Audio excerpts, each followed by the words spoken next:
Hello guys, welcome to our channel. Today I am going to show you how to increase font size on Pinterest in iPhone. Okay, so let's get started. Then first of all click on Pinterest app.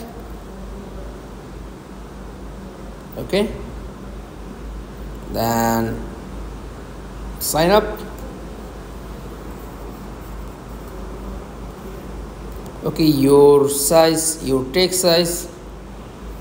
Okay, then back, click on settings, search on text size, then your size is long, then volume is up. Okay, then swipe left,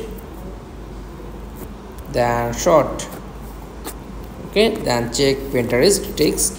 Okay, then text short size. That's all. Thanks for watching. Please like, comments and subscribe. Thank you.